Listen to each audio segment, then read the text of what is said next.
Hello, I'm Rich Channick.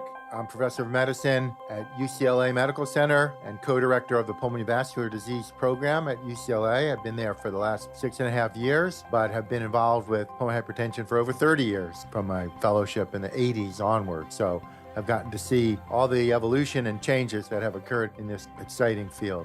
Today, I'd like to talk about really an exciting evolving area within pulmonary hypertension, which is pulmonary hypertension in the setting of interstitial lung disease, or ILD as we call it. The reason why this is exciting is that there actually are now emerging therapies for pulmonary hypertension due to ILD. The other important point to note is that this is actually more common than a lot of other forms of pulmonary hypertension. So what are we talking about here? What's the terminology? Well, ILD means interstitial lung disease, and very simply, it's scarring or fibrosis within the lungs. When we talk to our patients who have pulmonary arterial hypertension, we often say, your lungs are fine. It's the blood vessels running through your lungs where the problem is. Well, in ILD PH, that's not the case. In ILD PH, the lungs are not normal. There are a number of things that can cause this fibrosis or scarring of the lungs. It can be due to some exposure. It can be due to another disease like an autoimmune or connective tissue disease. It can be due to what we call idiopathic, or we don't know the cause for the pulmonary fibrosis. So there's a lot of different causes. But what we do know is that in some patients, and maybe as many as 30% of patients, pulmonary hypertension or high blood pressure in the lungs will develop as a result of the fibrosis. And again, that distinguishes it from other forms of pulmonary hypertension like PAH, where the lungs may be fine, or left-sided heart disease or pulmonary emboli. This is a distinct subgroup within pulmonary hypertension, also referred to as group 3. So that's sort of how we define the problem. What about treatment? And this is, again, where the excitement is, because there's now one FDA-approved therapy for ILD-PH, and then there are a number of others being looked at. There are some treatments for the ILD itself that are approved. Those treatments have variable effect, and there's some side effect issues. So we know that if the pulmonary hypertension develops with ILD, that needs to be treated because the prognosis in patients who have ILD-PH is worse than if they didn't have PH.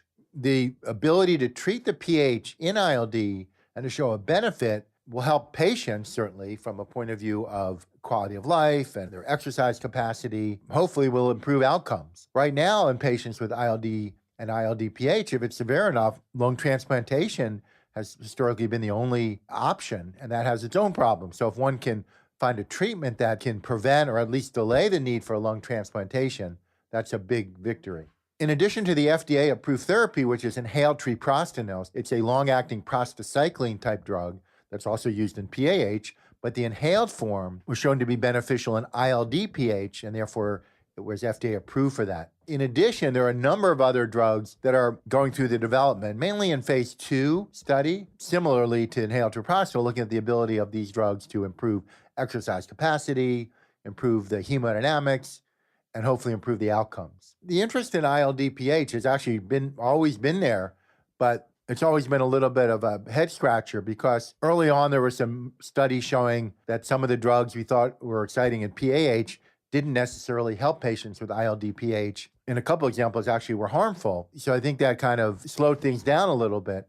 But in recent years, again, with some of these newer therapies, and maybe it has to do with the availability of inhaled therapies, because when you have a lung problem like ILD, PH is an attraction to inhaling the treatment where it gets right to the lungs and may not have effects outside the lungs. And so that, I think, raised the interest even more. And again, with inhaled treprostinil showing a benefit, a lot of the other newer agents or small companies or have new molecules became aware, really, that this is a big need for which there's not a lot of effective treatments. And I guess that's a little in contrast, of course, to Group 1 or PAH, where we now have ostensibly 15 approved therapies. So certainly, again, I'm a physician, I'm not a business person, but from a strategic business point of view, looking at an area where there's only one approved treatment versus 15, you could see where that might lead. The question is, how big is the pot? The pot may be bigger than we think of these ILD-PH patients, because one of the challenges is the recognition that a patient may be diagnosed with ILD or lung disease by an ILD specialist, but nobody's thinking about pulmonary hypertension. We believe, and we have some data to suggest that may be underdiagnosed. So the pot may actually be quite large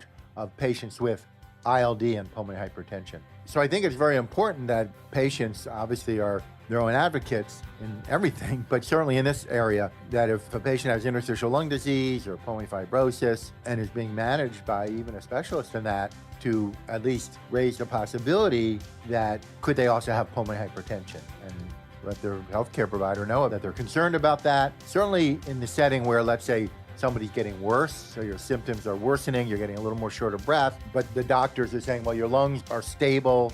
The way we follow interstitial lung disease is a little different. We're getting pulmonary function tests, we may be getting imaging or CT scans of the chest, and that may show stability of the lung disease, but yet the patient is feeling worse. That could be a sign or clue that pulmonary hypertension is developing.